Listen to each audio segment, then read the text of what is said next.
Hello everyone, ServiceNow Expeditions here, Mike, Ula and Ivan.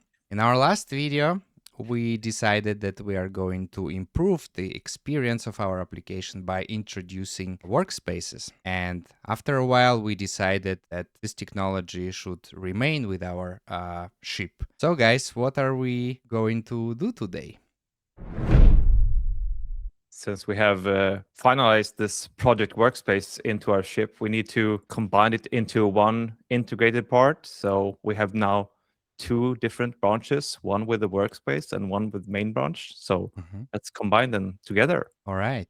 So let me first switch to the studio, open the application details of our ServiceNow application, and check what we have in the source control. So if I open this dropdown and try to switch to branches, in the list of branches, you see that we are currently in the main branch and our ServiceNow workspace remains in the SN workspace branch.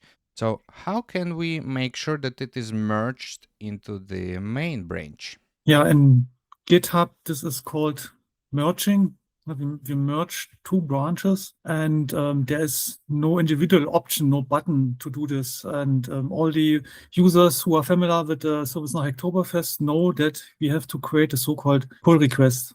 Cannot we just do it from the ServiceNow itself? No, unfortunately not. ServiceNow hasn't built in this option here in the studio, so we directly need to go to the GitHub.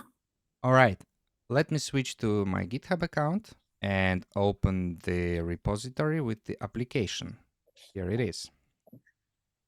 Yes, we see also here in the top of the page, there are two branches. If you click on this, well, Uh-oh. Looks like something is failing on the other side.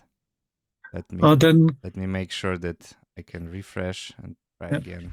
So what we can see here, still our two branches, so we are on the safe side. And now the first way to go to create pull requests is the option in the main navigation right beside issues. And then push on the green button, new pull request. And here we see the two branches, or the options for two branches we want to merge. On the left side, the target branch, and on the right side, the branch we want to merge. So therefore, we have to select our workspace branch exactly. And now GitHub will list all the changes here. And basically, we would have different colors. Green is for new artifacts or new lines of code. Red is for something which is deleted. But as we only have added something to our application, we should only see green colors here. That means everything's okay. We have just additions, and we can now continue with create pull request. All right, let's go. So normally, right, you provide a meaningful description for your pull request so that someone who is going to approve it knows what it is about. And in our case, we can just, I presume, create a pull request. After some automatic checks, we are now able to finally merge it, which will delete SN Workspace branch and merge its contents to the main one. Yes. Let's proceed. And now if we go back to the application, select branches, we should see it here, but it indicates that it was merged. Now then let's check in ServiceNow whether we now see our workspace. I just don't like that I said that it will disappear because I thought it will disappear. Yeah, but this is the life, no? And this makes it more interesting. It cannot everything be true. So to see us just struggling with some issues makes it more interesting for the users. We are not Chuck Tomasi, no, who is a god and everything is right. All right. Yeah, as we can see, the branch is still here for some reason. Probably I got it wrong. Let's check. Let's switch to ServiceNow Studio and check if we still can see it here. I think ServiceNow is not connected directly to GitHub, so that means we need to synchronize this anyhow. And the best option is to pull from a repository. Yeah, let's do it first. Let's pull it.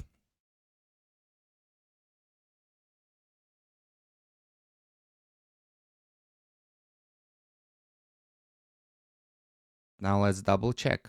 Source control, which branch? Current workspace is there, but I presume now we will have to see it in the workspace because it's a part of the main branch. And it's not here. Can you call the cache.do page? Yeah, let's see.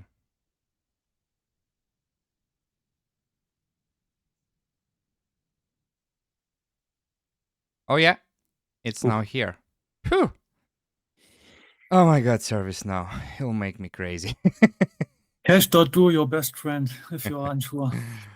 All right, let me check what is there, that the content is available, and it is.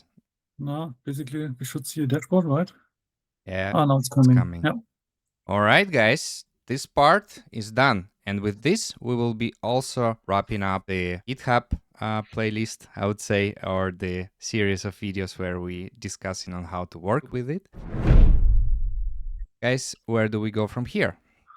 As we want to continue with our workspace, we should think about how to enhance this with more information, with more functionality. And maybe it's a good idea to start with remote tables. I thought about how to add on this workspace some meaningful information like any news.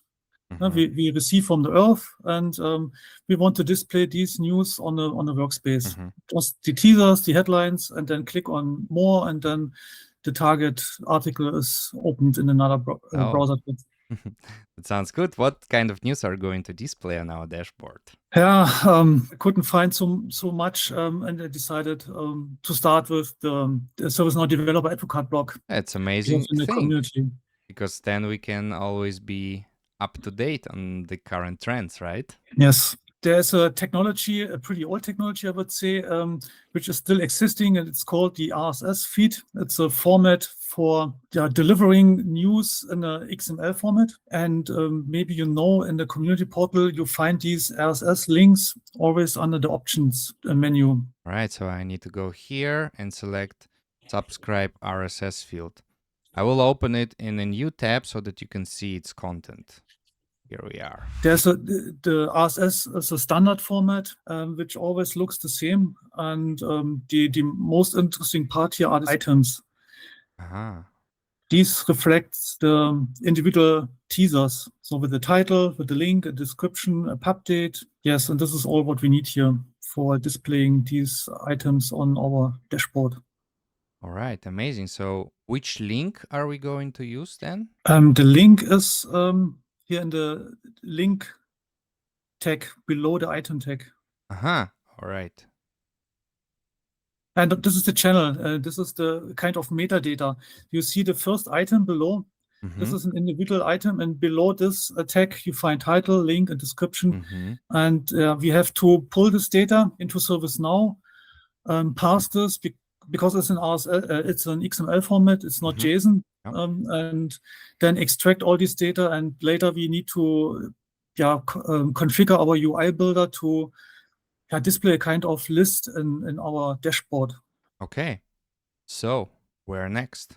Yeah, ServiceNow is built on tables. Whatever we have in ServiceNow and want to consume needs to be in a table. And for this kind of temporary information, we could, of course, leverage a custom table in the database, but then you also have to think about how to get rid of the data, not to delete everything via a job and so on.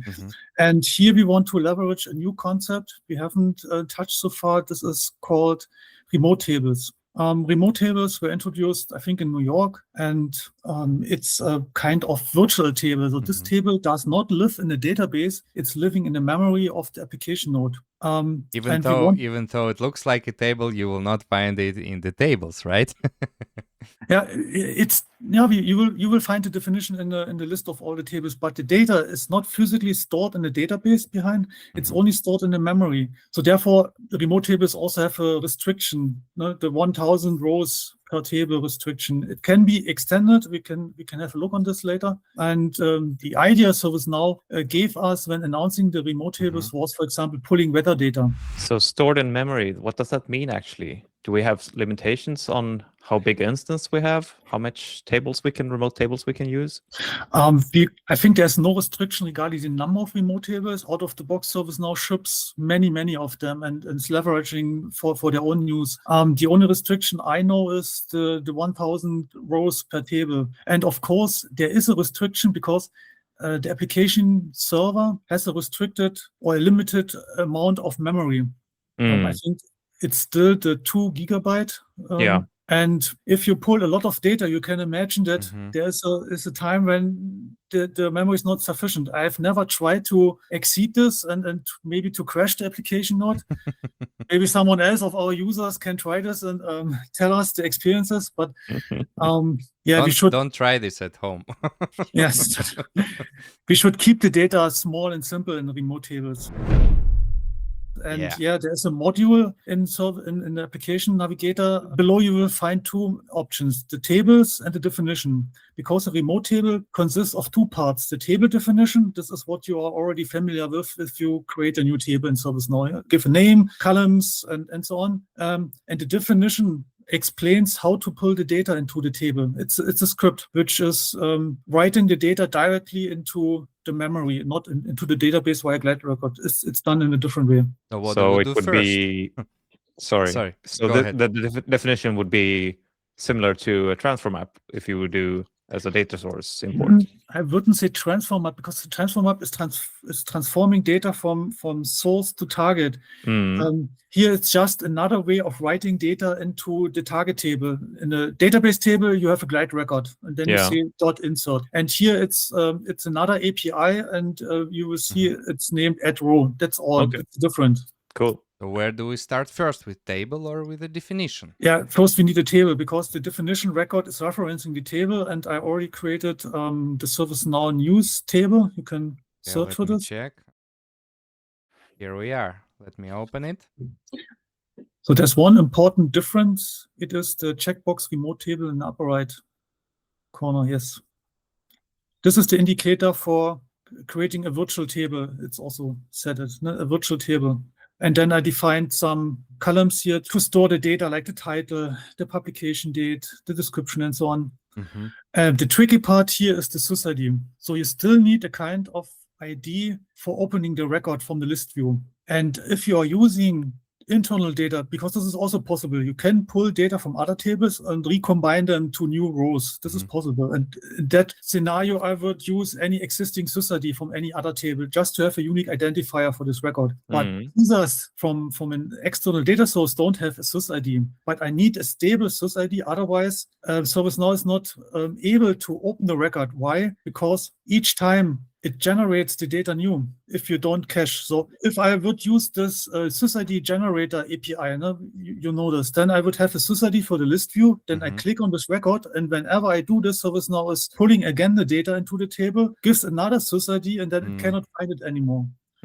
Therefore, I made a small trick. I just used MD5 hash for the title, and then we have a stable SysID because the title will not change, and we will see it in the code. All right, then let me switch to the definitions.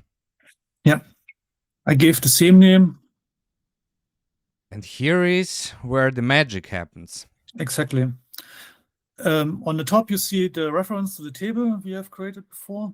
And in the middle, in the query part, it's simplified code. So don't use it in a production instance because I did not checked for any error codes. I did not implement any error handling. Just for this use case, I made it as simple as possible. And on the top, you see our well-known REST message API. I just added the endpoint, and then as a get method, and then I execute this. And that's all, just for loading the RSS feed. And the second part is for parsing this data, because it's XML, and in ServiceNow we have this XML document 2 API. Yes, and 2 lines below, I pass the XML, and then I can iterate over the items. This is the for next loop here.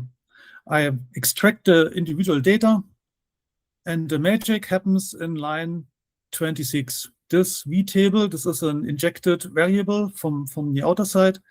And with this add row, I just create a JSON payload with the table or with the column names and the data.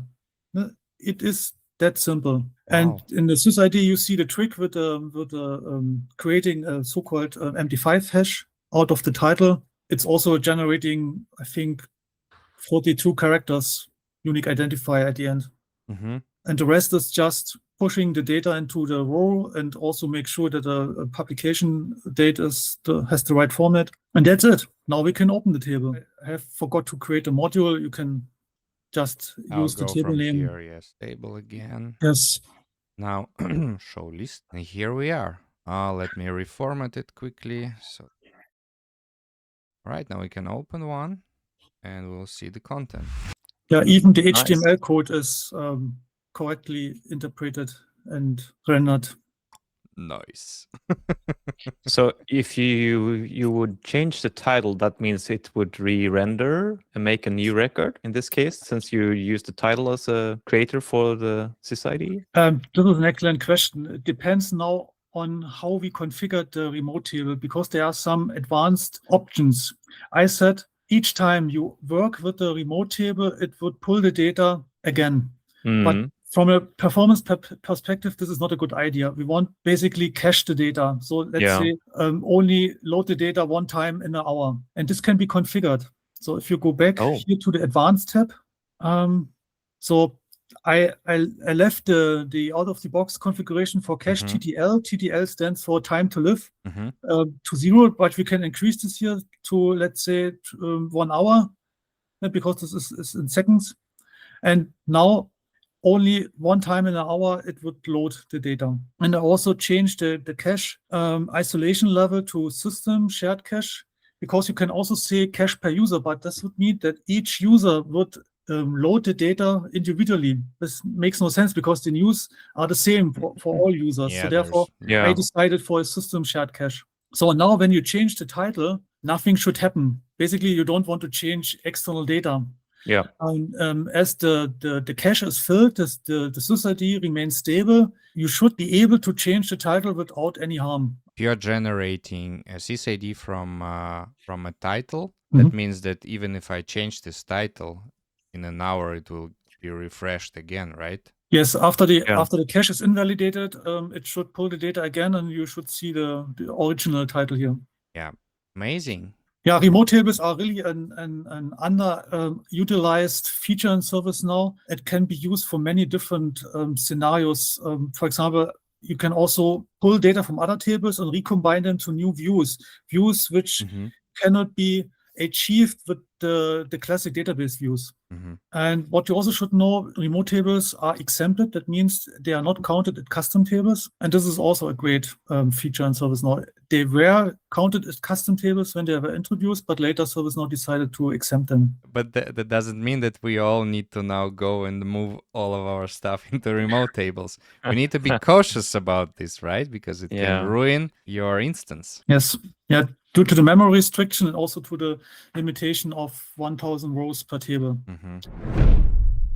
And now, as we have the data, that would be a really great idea to display it, and display it not somewhere, but in our new, fresh workspace. So let me first check what we have. I'll go to workspaces and open our brand new ServiceNow Expeditions workspace. And as you can remember, this is what system created for us by default. And it would be really nice if, let's say, on top of the ServiceNow Expeditions dashboard, we could have something like a news feed, right? Maybe with the latest news from the Developer Advocates blog, which will help us to stay up to date on the upcoming initiatives and trends. To do this, we, however, cannot use any wizard anymore. We now need to refer back to the good old UI builder. I have already pre-opened it. And when you are in UI builder, you need to go to experiences and search for the dashboard. We have ServiceNow Expedition here. Let me open it. And we know that we are on the home page, so we'll be changing the home default page. or how they call it, a variant, right? All right, now we are in our dashboard and ready for modifications. But before we do this, I presume we need to configure a data source, which will allow us to get access to the data from the remote table. For that, we need to go down here, and select add data source. We're gonna have to get access to multiple records, so our querying and updating records option will be lookup records. We can add it. And inside of the table, we need to use a static input because we know the table. And here is a very important thing. As we have a type ahead active here, it will only start showing you tables after the first 3 characters. So if you put S, nothing will pop up. E, nothing. R, here we go. Here we can find our remote table. It is available in tables.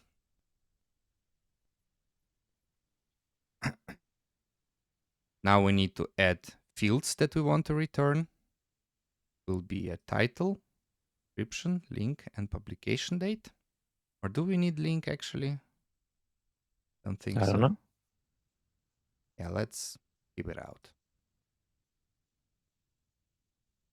Then we need to order by publication link and make sure that the freshest one are on top, which is desk. Maximum results, we need just 3. Good. Is that it, I think, for the data source? There's nothing, I think. We can continue. All right, just one last thing. Let's give it a proper name. That's a good idea. Supply. Perfect. It has automatically been saved, and now we can start accessing it. How do we do this? Yeah, everything is arranged here in components and a tree of components, and you just start, I think, above the dashboard with a new component. Yeah, so for that, for a better positioning, you can go to 3 dots menu here and click add before. Then we need to add some space where we'll be putting our components, right? It will be in a basic layout as a single column. So let's do that. Now we have added it.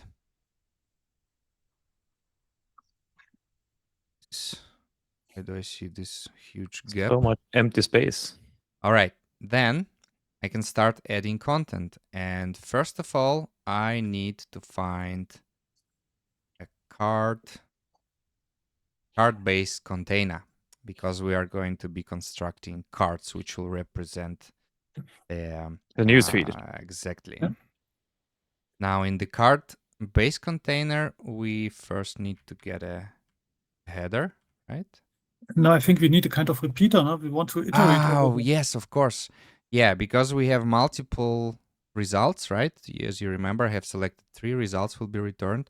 We need something that will show them all, kind of a loop. And there is a component for that, which is called repeater. Shouldn't the repeater outside of the card container, because we want to iterate over the cards, right? So therefore, yeah, exactly. It should... So, here.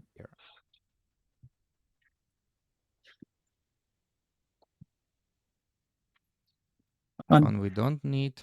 And here, for the data array, we need to bind data and select our data source, which is ServiceNow. And then we will just select the results and put them on top. After that, we can click apply. And now we have an array of our news captured and ready to be repeated through. So I presume then I need to remove the card and put it under the repeater card.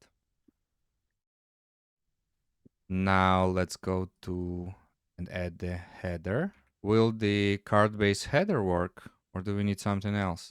You can also try with the headline as an individual component. Heading. Heading, yes. This was the name. All right, let's check. I'd already checked that there are 3 items, but we need to. So we need to bind the content. Data. Exactly. The label here, we need to select and also click bind data. And for that, we go to the repeater values and select title. You can either double click or drag and drop or use this tiny icon with the arrow and the dot. Now let's apply it and see what happens. Oops. Maybe the value, you just use the title, but can you Oh yeah, use on the right side the value? sorry, of course I forgot. We need to use the value. Yeah, because I used the whole object. Let's save it. And now, as you can see, we already have 3 of our latest news titles. Let's expand it a little bit. After the heading, we need to add... What about the description as an HTML or rich text, is it? Oh, exactly. Rich text will be a good option. This, edit.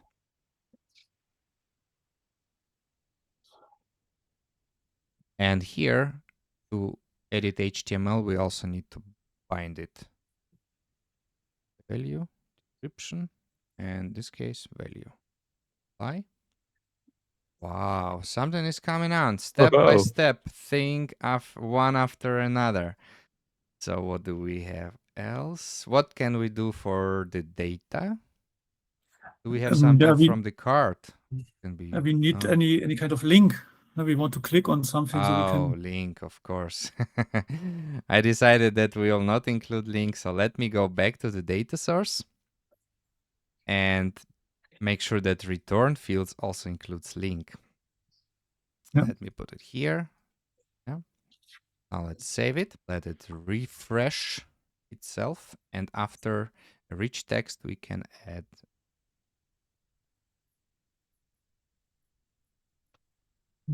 text link. Text link, yes. Let's come here. Let's label it more details.